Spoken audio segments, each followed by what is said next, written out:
used to always think about what life would be like with a truck camper.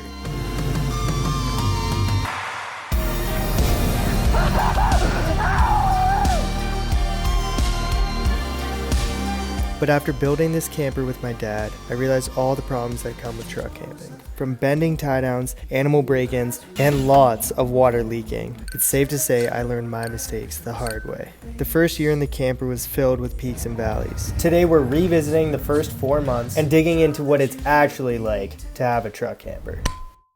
On December 1st, 2020, my dad and I started building our first ever truck camper. After 30 days of missed cuts and hard work, the camper was on the truck. And just a week later, we set out on the long and pretty boring cross-country drive. We drove for 4 days through northern Ontario, the prairies of Canada, and the Canadian Rockies before making it to my home in Kelowna, BC. All this has happened and we still haven't gone camping yet. So Marina quickly put some curtains together, and I slapped on the shoebox sign, which fell off a few days later. Also, I made roof racks to put a ski box on, but that just looked crazy. Our first night camping was in Revelstoke. We cooked on the wood stove and started to learn the ins and outs of the camper. And of course, we went skiing.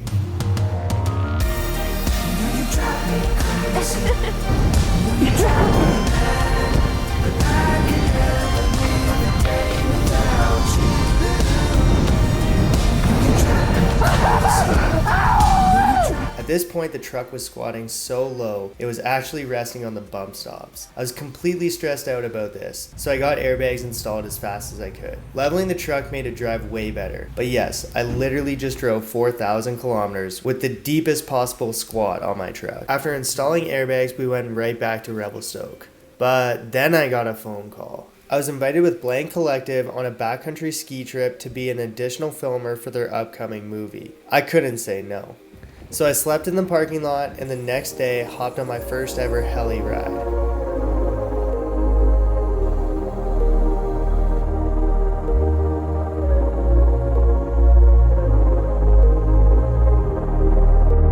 We got dropped off at this lodge where we'd be spending the next 10 days. I was mostly filming up here, but managed to squeeze in a couple pow turns myself.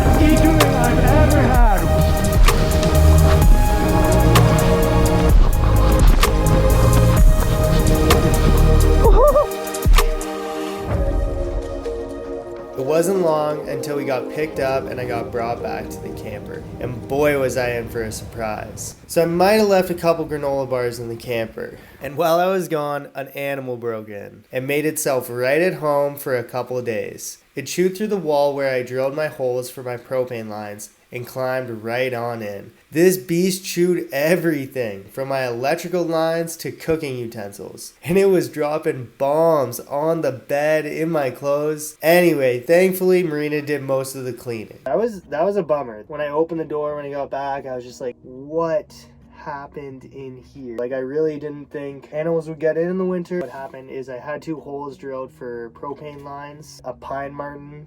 they look cute, but they're kind of devilish, and it chewed a really big hole. I'm pretty sure it's living in here for a long time, like 3 days at least. We got it all cleaned up now. But what is happening now? Today is February 12th. We're going out to Vancouver Island. We loaded up the camper and headed straight for the mountains. We chained up the truck for the first time and plowed up this snowy logging road, which I gotta admit was pretty fun. This was a sweet camping spot because we literally had ski in, ski out access, and we just let the snow come down. Marina cooked up my favorite camping meal, which are burgers, which never get old. And this was a key moment for the wood stove, which kept us nice and toasty warm. And of course, we went skiing.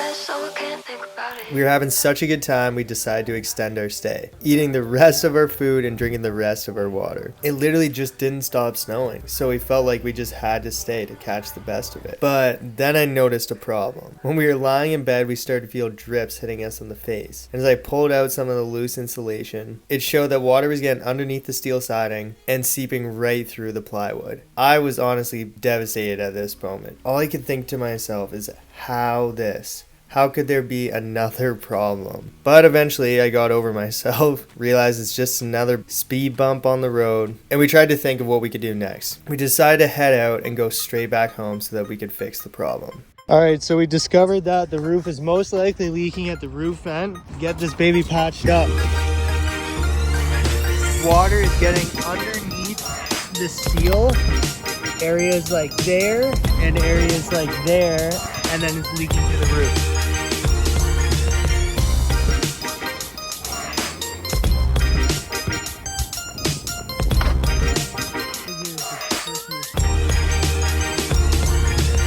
Super messy for the time being, but we'll clean it up one day.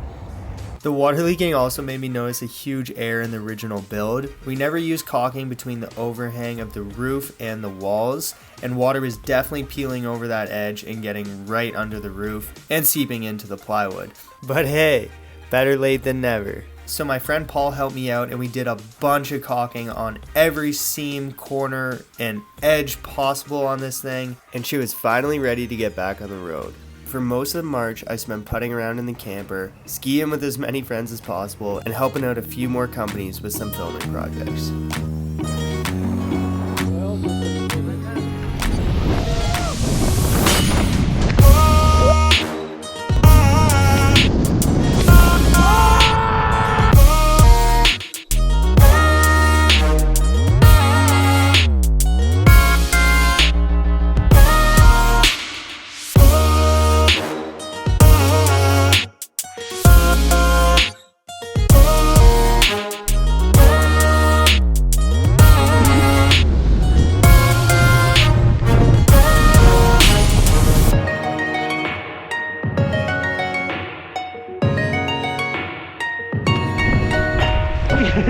Yeah!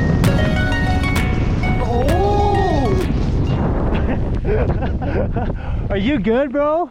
Yeah, I'm good. It was now April, and the camper has officially taken a beating these last few months. My dad was back out west visiting me, so I asked him for some help fixing up some problems and setting up the camper in storage for the summer. The eye bolts I originally installed as anchors for the tie downs were nowhere near strong enough for this camper, so they got completely clapped out of shape. So my dad and I replaced them with way stronger ones, and we changed our tie downs from turnbuckles to chains that had springs in them to have a little more give. Also, way back in the original build, we installed a window upside down, and I had a strong feeling it wasn't draining properly and collecting a lot of water. And sure enough, water had been collecting in there, so it was good to get that water out. After 4 months of driving slow and constantly being worried about this rig, I was ready to put her in storage and take a break from the camper for a bit. I found a place to park it for $80 a month. At this time, I was still using my original jacking method, which I really did not like, where I use a bottle jack, a 4x4 post, and our 4 rigid jack posts to inch it up about 3 to 6 inches at a time per side and hold it up there. Now I use Brophy cable winch jacks, which I would highly recommend because for their price and easy use, I personally think they're the best for DIY campers. We got some supports under the camper to let it rest on. Although it was sad to say goodbye to the shoebox for a few months, just like us, she was already getting stoked for another winter filled with snowstorms and pow days.